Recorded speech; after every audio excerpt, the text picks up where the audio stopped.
Sensitivity is one of the biggest aspects in Apex, and no, I'm not talking about when you and your homies push a squad and get absolutely wiped and there's just salt flowing in the lobby. I'm talking about your actual sensitivity for when you're aiming, shooting, looking, and all of that. And I kind of just wanted to go over some myths and how you can improve your aim in the game.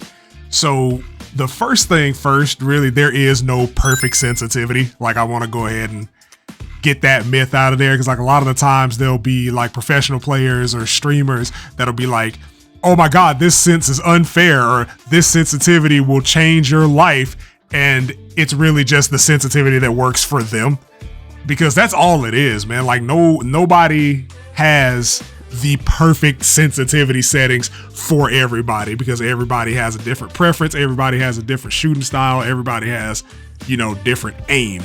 And the biggest portion of that, and I know you don't want to hear it because people don't like to practice, but the biggest portion of that, honestly, is going to be going into the firing range or going into some 3v3s like this one here. Me and my friends do 3v3s at least twice a week over on this channel, sometimes Twitch. Go follow them, quick plug. But the biggest piece is figuring out what yours is and what works for you, because sensitivity is not a ubiquitous thing. I can't just say, hey, here's mine, use this, you'll be good. You know, it's not a gun. So I can't say, like, it's not like the 301, you know, something that's just always going to be solid all around. It feels different in everybody's hand. And that myth really needs to die. And it's really just used to farm views. If I'm gonna be 100% honest with y'all, like, because they know that there are some people that are struggling, they feel like they can't hit their shots, or like they feel like they watch somebody and they do all this crazy cool shit and wonder, oh man, if I play on that sensitivity, will I be able to do that crazy cool shit? And that's just not the case 9 out of 10 times. On the topic of doing the crazy cool shit, the other myth is that the sensitivity is what allows you to do the crazy cool shit. That's not the case. They're doing the crazy cool shit with their sensitivity because they've gotten used to it, and that's just how they play. They don't change it. The biggest piece of advice, or one of the biggest that I could really give anybody, is to stick with the sensitivity for a couple of days at least. My recommendation is really like a week. You know, just play some game, play some pubs. Like, you know, you don't want to risk your rank points when you're trying to figure out how to fucking aim or what feels good to aim with. Like, you don't want to do that. But a lot of the time, what I'll see people do is like, they'll find a sensitivity that works in the one game that they play, and they'll be like, oh, it feels good, and then they'll get absolutely washed like 2-3 days later, and now they just wipe their sensitivity and try to do another one, and they don't find that success. And that's a problem, because the way that your fingers and eyes and hands, your twitch fibers and your muscles, they all work in conjunction. So like, it takes time to, you know, train them to get used to something. It's just like working out or exercising, man. You're not going to see results on the first day, the first week, maybe not even the first month. But if you stick with it, the results will come, because, you know, you'll get used to training your muscles, the stress levels that come with the muscles. The same thing with, you know, video games. I mean, they're video games, but you're still using hand-eye coordination. Your muscles and the muscles in your fingers and hands and everything, they all have to be on one accord. And switching your sensitivity like daily or every 2 days or every 3 days is not going to get you any results. It's probably just going to frustrate you even more than it already does, because you'll get the feeling you'll basically be in a negative feedback loop, because you find something that works, and then it doesn't work, and then you change it, and that doesn't work, and then you change it, and that doesn't work. You see what I'm saying? So give yourself time. Give yourself time to figure out what your fingers like, what your eyes like, and how that can affect your gameplay in a positive manner. The next myth we're busting is that all of your sensitivity settings need to be cranked to the max. No. No, take it down a notch, man.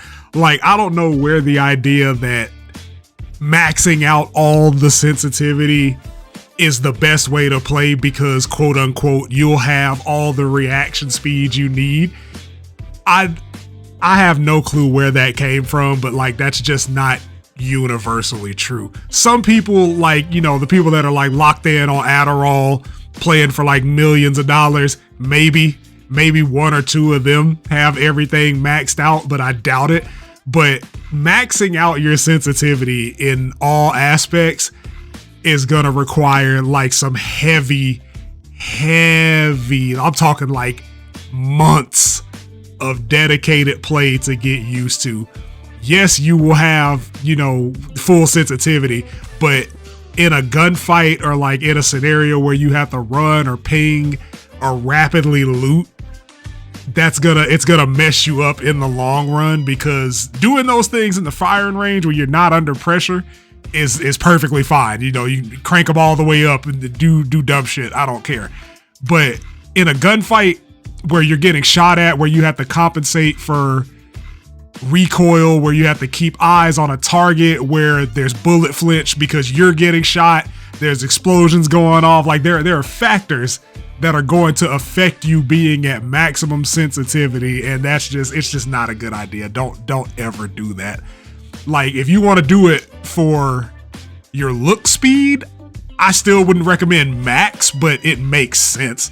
It's logical to do it for your look speed because that's usually something it's not going to hinder your gameplay by having max sensitivity on look, because you'll be able to like shoot a shot, tap the stick, and then immediately be looking the other way if you need to run or get out.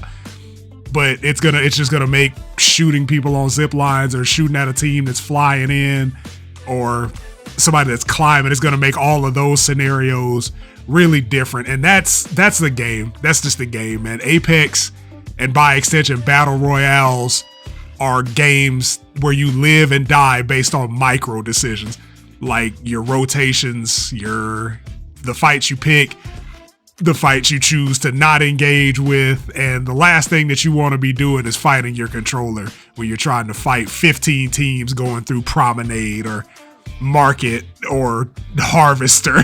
Like, that's not an enemy you want, man. The controller's your friend. Treat it well.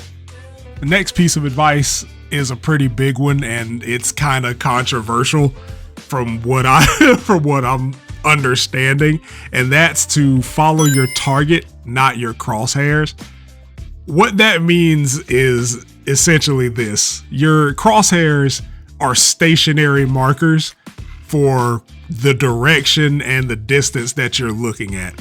Like, if you look at the 3x scope, it has those little 4 dots at the bottom. Each one of those represents 100 meters. So that's where your shot's gonna fall based on, you know, the marker itself.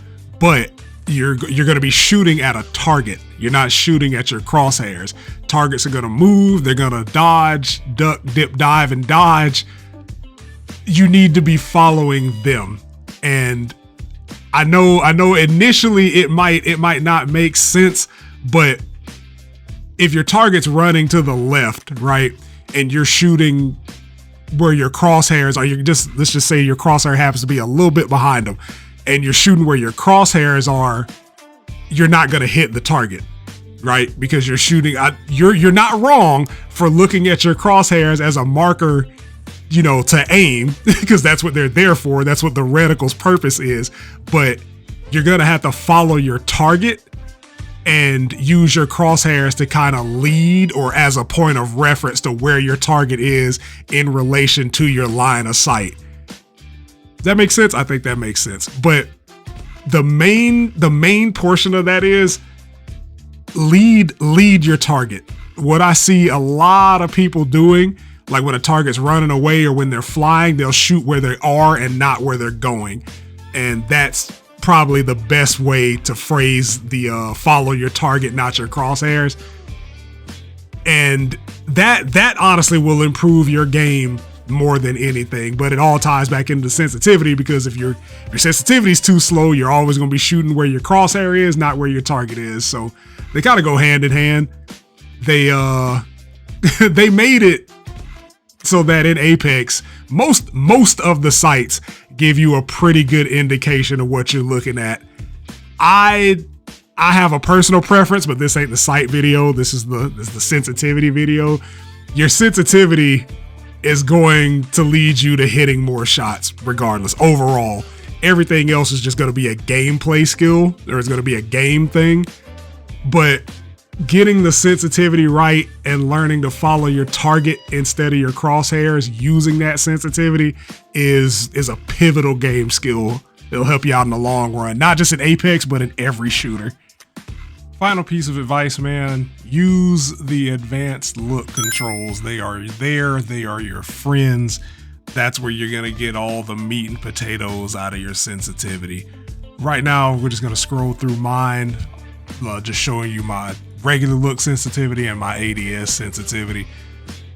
I got my ADS, or my look sensitivity, really high.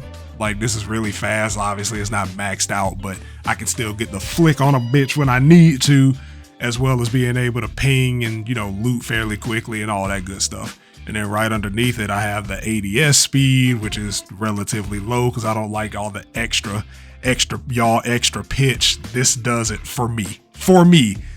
You might find something different that works better for you, but that just does it for me. Also, change your reticle color if you're having difficulty tracking your target or aiming. This is the one I use. It's good in most every environment that I've been in, most every scenario.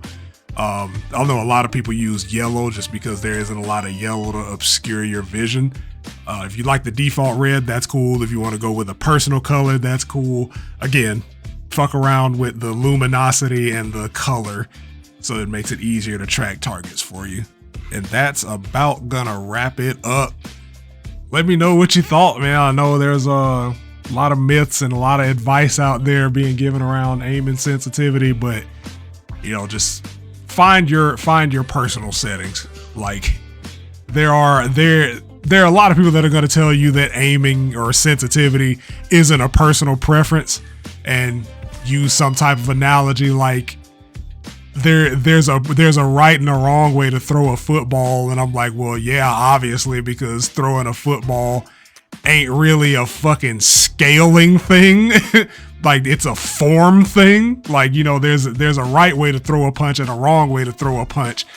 That's not what sensitivity is. Sensitivity is the strength of the punch, because you can throw a weak punch, you can throw a strong one, you can position it differently. Like, those are all things that are very situational and to your choosing, which is what aiming is.